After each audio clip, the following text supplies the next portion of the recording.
অধিকার পরিষদ এককভাবে 300 আসনে প্রার্থী দেবে।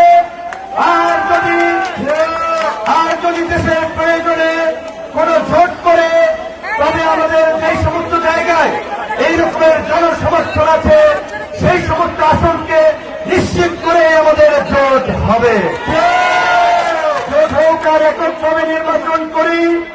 এই ব্রাহ্মণবাড়িয়ার নবীনগর 5 আসন থেকে গণ অধিকারের ট্রাক মার্কায় নজরুল ইসলাম নজরুল ভাই নির্বাচন করবে।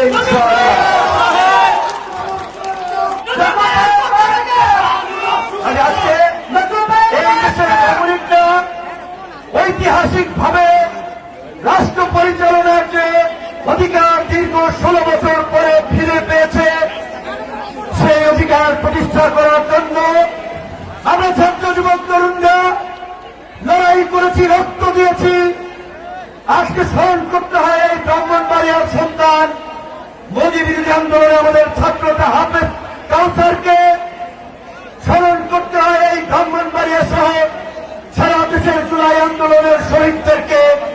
আপনারা দেখেছেন আওয়ামী লীগের গত 16 বছরের দুঃশাসনে এই দেশে ভিন্ন মত এবং বিরোধী মতে রাজনৈতিক নেতৃবৃন্দই নয়, এই ব্রাহ্মণবাড়িয়া আলেম ওলামার তীর্থভূমি, আলেম ওলামাদেরকে কিভাবে লাঞ্ছিত করা হয়েছে, কারাগারে রাখা হয়েছে।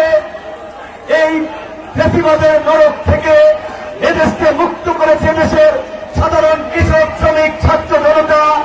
তাই আগামীতে কারা ক্ষমতা আসবে, কারণ কিভাবে জনপ্রতিনিধি হবে, সেটা নির্ধারণ করবে এই সাধারণ মানুষ, ছাত্র জনতা। আর এই সাধারণ মানুষ ছাত্র জনতার প্রতিনিধি হয় রাজপথ থেকে গড়ে ওঠা দল, আন্দোলন সংগ্রামের মাধ্যমে গড়ে ওঠা দল গণ অধিকার পরিষদের প্রার্থীরা নির্বাচন করবে। আমরা এই ব্রাহ্মণবাড়িয়ার নবীনগর 5 এলাকার মানুষের প্রতি অনুরোধ করব, আহ্বান জানাব, আপনারা ওই প্রথাগত রাজনীতির বাইরে আপনারা নতুন নেতৃত্বকে স্বাগত জানান। একমাত্র নতুন নেতৃত্বই পারে বাংলাদেশকে নতুন ভাবে বিনির্মাণ করতে, নতুন কিছু দিতে। কাজে আপনাদের সাথে, আপনাদের সামনে যে ঐতিহাসিক সুযোগ এসেছে বাংলাদেশ বদলের, ব্রাহ্মণবাড়িয়া বদলের, এই 3 বদলের স্লোগানে আপনাদেরকে নতুন নেতৃত্বকে বেছে নিতে হবে। একইভাবে আমরা অন্যান্য রাজনৈতিক দলের প্রতি আমরা আহ্বান জানাবো।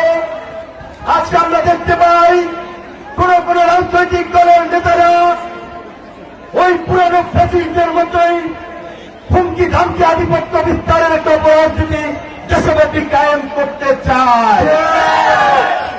তাদেরকে শুধু মনে করিয়ে দিতে চাই 16 বছরের ওই দৈত্য দানবীয় শাসন মুহূর্তের মধ্যে চুরমার হয়ে গেছে।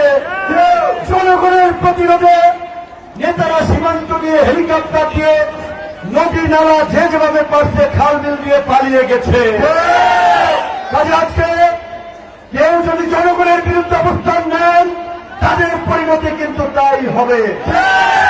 আমরা এই জুলাই গণ অভ্যুত্থানের অংশীদার সকল রাজনৈতিক দলকে সংযত এবং সহনশীল হওয়ার আহ্বান জানাই।